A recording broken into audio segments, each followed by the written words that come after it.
dahan-dahan. Ito naman yung laman ng aking mini computer unit, no? Napakaliit siya, compact siya. Kanina, yung sinasabi ko, ito naman yung kanyang ano, no?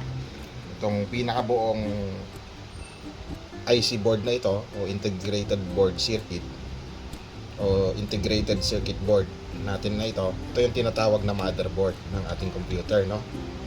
Itong part naman na ito yung kanyang CPU, o tinatawag na Central Processing Unit. Ito yung fan niya, at bubuksan natin ito, no, para i-apply naman natin itong itong thermal paste natin, o yung heatsink compound, para magiging coolant niya ito na hindi siya mag-overheat. Okay, buksan natin. Tatanggalin ko muna itong fan. Tanggalin natin yung fan niya.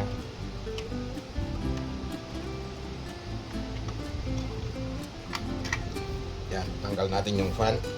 At ito, makikita natin dito yung sinabi ko kanina, yung ating CMOS battery na CR2032. Kapag nalobat na rin ito, dapat palitan din nyo ito, no? Pakita natin kanina yung yung pamalit. Yan yung pamalit, o yung tinatawag na coin battery. Yung coin battery natin. Okay? Next, buksan natin itong ating CPU. Tanggalin natin ito.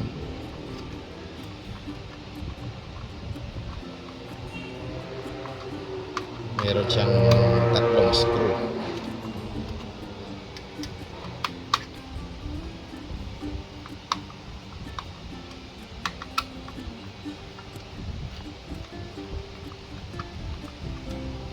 Yan, screw lang natin to, itong tatlong screw nya.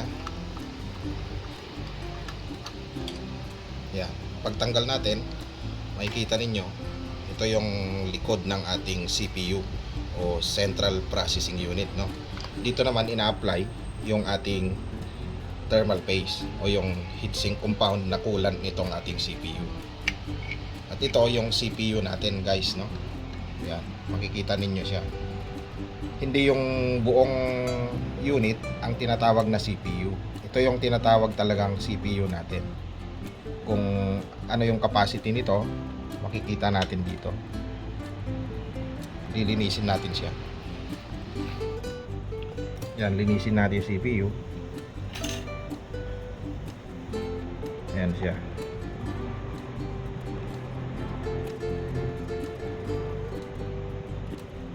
Tapos ito naman yung likod niya.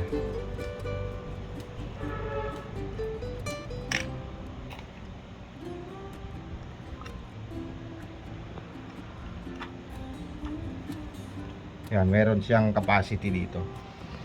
Nakikita ninyo yung capacity niya.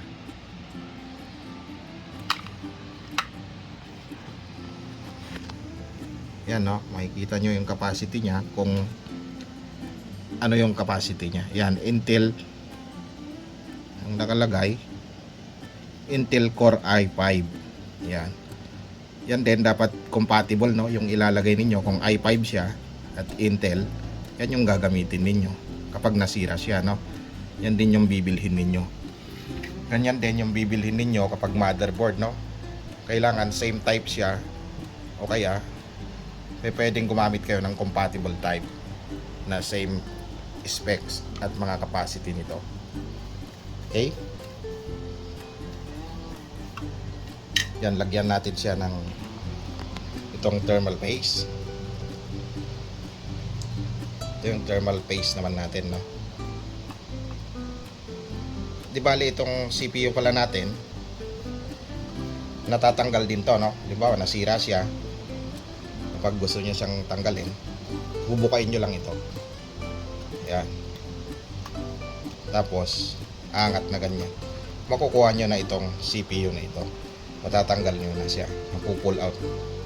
Okay? Tsaka pwede nyo na siyang palitan. Binalik, titingnan nyo rin yung mga gatla nya, kung paano nyo siya ibalik. Yan. And then tatakpan nyo uli ganyan. Tapos lalagyan nyo siya ng thermal paste. Ito yung thermal paste natin. Yan yung kulay niya, no? Yung nabili nating thermal paste. Gray yung kulay nito. Pag-apply nito, pump nyo lang ganon.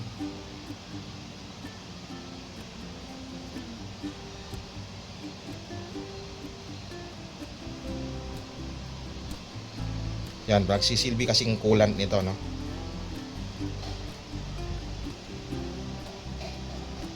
Itong ating CPU.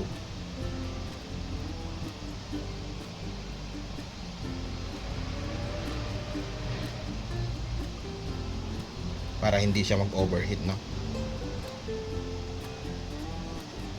Yan yung thermal paste natin.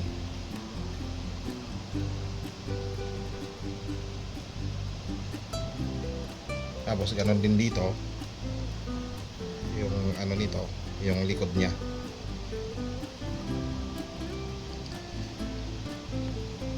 Saka ninyo siya ibalik.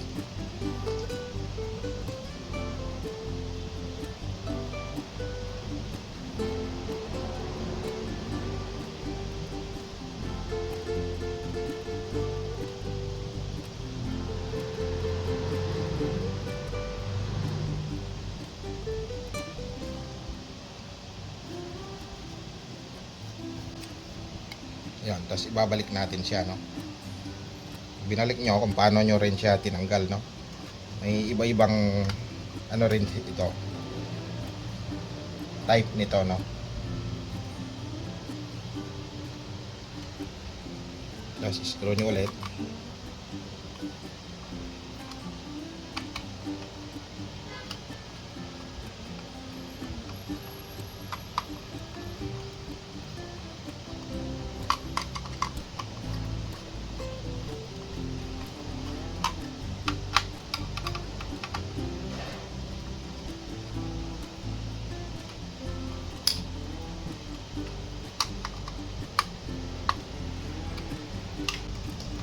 Tapos balik natin tong pan niya. Pag okay na siya, balik natin yung pan. Okay, balik natin yung pan.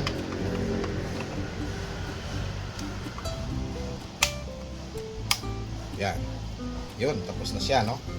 At ito naman yung sinasabi natin kanina, yung internal drive natin, no? Yung internal disk drive natin.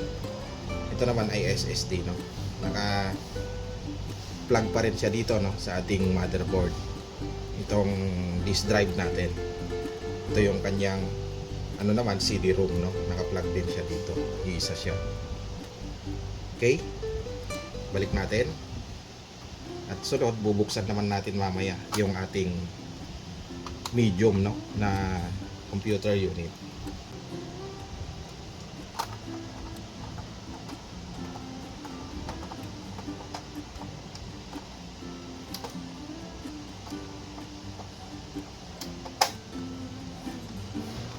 Yan, balik natin yung screw.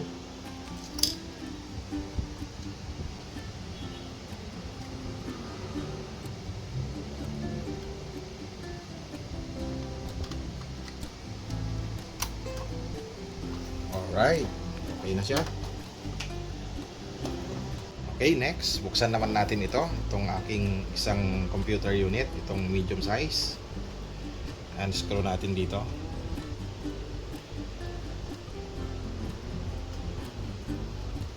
Then tulak lang natin ito. Tulak natin. Yeah. Okay. Yan, buksan na siya. Pahinga natin. Ito naman yung computer unit natin na isa. Dito ipapakita natin yung DDR, no? Itong RAM natin. Ito naman yung RAM natin, Crucial. Yan, 8GB na DDR4. Wala po siya.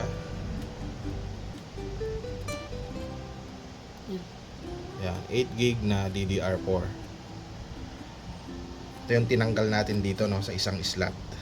Pero itong isa, tanggalin natin siya. Yan guys, no. Yan. Pag tinanggal mo siya, ganun din. Dalawa lang yan. open, out siya, left and right, out siya, no? Out din to. Pag close mo na siya, in lang to. Yan. In and out, no? Yan siya. Pag ilalagay mo naman to, ganun din. Yung gatla nito, hanapin mo siya. Okay? Kung dito, hindi siya fit, no? Kasi malayo yung gatla. Dito mo siya ilalagay. Ngayon, ipasok mo lang sa ano niya, release niya. Patayo siya, no? Yan. Pag nakapasok na ganyan, pupus mo lang ito. Diin mo siya. Pag diniin mo, kusa nang maglalak yun. Sa natin. Yan. Bukas na siya. And then, kung ilalak ko siya, pupus ko lang itong ano natin, no? Yung RAM natin, kabilaan. Makikita ninyo, magkiklik ito. Yun, pumasok siya. Yung kabila naman, yun, pumasok na ulit siya.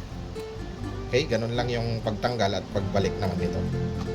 Minsan, pag hindi ito na-detect, lilinisan nyo lang yung ano nito, no? Yung release dito at saka ito. Pwede kayong kumuha ng eraser and then linisin ninyo ito para ma-detect siya, no, itong mga terminals. Yan. Pasok nyo ganon. And then push lang siya, no? Pag push mong ganon, 1, 2, alak na siya. Okay?